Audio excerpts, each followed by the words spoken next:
O que nos define enquanto humanos? Yojo Senki foi um título relativamente ignorado quando saiu. E eu digo relativamente porque ele até que foi bastante assistido, mesmo brevemente comentado. Mas de forma geral, o discurso em torno do anime era o de que ele se tratava de uma distração rápida e nada mais. Que era divertido ver uma garotinha de uns 9 anos de idade metralhando inimigos num cenário inspirado pela Primeira Guerra Mundial, mas que não era um título para se pensar muito a respeito. Tanto que, logo que o anime acabou, acabaram também as discussões a seu respeito. Mas eu acho isso um tanto quanto injusto para com o título. O episódio final de Yojo Senki é simplesmente excelente. E sim, eu estou prestes a contar o final, mas antes que você feche o vídeo porque não assistiu o anime ainda, tenha em mente que o anime adapta uma light novel ainda em lançamento, que o seu final não é nem de longe o final em si da história. Além disso, eu vou falar sobretudo sobre os temas que esse final aborda, não tanto sobre os eventos. E se mesmo assim você não quiser ir embora, fica mesmo mais um minuto enquanto eu dou pelo menos uma sinopse dessa obra. Yojo Senki narra a história de um assalariado japonês que, após ter demitido um funcionário da empresa onde trabalhava, é empurrado na frente de um trem por esse mesmo funcionário. Porém, instantes antes de morrer, Deus aparece para esse homem e se queixa de como a humanidade se esqueceu dele. O assalariado responde que numa era da ciência, Deus se tornou obsoleto, o que Deus raciocina que, portanto, carestia leva à adoração. E tentando provar o seu ponto, ele decide reencarnar esse assalariado em um mundo imerso na guerra, colocando que isso faria-o adorá-lo. Assim temos nossa protagonista, Tanya, que além de tudo, ainda nasceu com um enorme potencial para a magia. Só que a garota não leva assim tão na boa a situação na qual se encontra, e está determinada a conseguir uma boa vida sem a ajuda de qualquer divindade. Assim, ela vai subindo no exército de sua nação, e a história basicamente a acompanha enquanto é enviada junto de seu batalhão para diferentes missões, uma mais impossível do que a outra.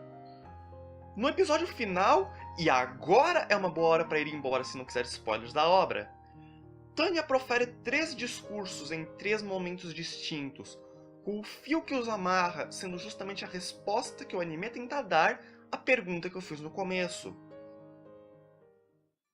O primeiro desses discursos vem quando Tanya conversa em uma sala com outro oficial, Eric. Nesse ponto na história, o Império deu um golpe decisivo na República, tomando a sua capital. Todos os oficiais acreditam que isso levará a República a se render e a guerra terminar, mas a Tanya discorda. Eric aponta que seria irracional continuar a guerra, ao que Tanya responde: razão não é a única coisa que move as ações humanas, e aponta para o papel que a emoção tem em mover as pessoas, muito mais até do que a razão. Quando acuadas, desesperadas, irritadas, frustradas, as pessoas podem tomar decisões que, racionalmente falando, seria em seu melhor interesse não tomar, como o homem que um dia empurrou a outro nos trilhos do trem. Somos criaturas tolas, é o argumento de Tanya, e que exemplo maior dessa tolice do que a guerra. O segundo discurso da protagonista vem pouco depois, e é dessa vez um monólogo que essencialmente martela ainda outra vez o ponto que o anime tenta passar. A guerra se intensifica, porque o medo, antes de inspirar submissão e derrota, inspira justamente o levante e a revolta. O Império se vê numa batalha em múltiplos frontes, contra inimigos cuja maior motivação, como Tanya aponta, é a paz. Si vis pacem para bellum. Se desejas a paz, prepara-te para a guerra. O dito de um povo que construiu todo um império com guerras preventivas, anexando seus vizinhos com a premissa de garantir a paz. Mas talvez o mais interessante em todo esse segmento é como vemos um império que ainda planeja também continuar a lutar. E nisso podemos ver como mesmo o racional império não consegue se desprender desse paradoxo de mais de 2000 anos. O terceiro e último discurso vem ao final do episódio, numa cena pós-créditos onde temos a Tanya, enviada para combate junto de seu batalhão, discursando para seus homens. E isoladamente, essa até pode parecer uma cena sem grande importância. O conteúdo do discurso é essencialmente a Tânia reafirmando a sua oposição a Deus, declarando que não há lugar para ele naquele campo de batalha. Mas é possível contextualizar esse discurso junto dos outros dois. Não poucas vezes, Tânia aparece ao longo do anime como talvez excessivamente racional. Mas se existe um momento onde ela abaixa a sua fachada racional, é justamente em seu antagonismo a Deus, quando a vemos irritada, frustrada, rancorosa. Em outras palavras, é no seu antagonismo para com Deus que ela se reafirma enquanto humana. E apesar da fala final de Eric sobre Tânia ser um monstro em forma de garotinha, esse seu discurso final é também um lembrete de que ela é, essencialmente, humana.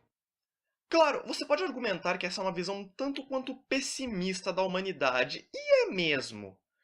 Mas reconhecer uma mensagem em uma obra de arte não te obriga a concordar com ela.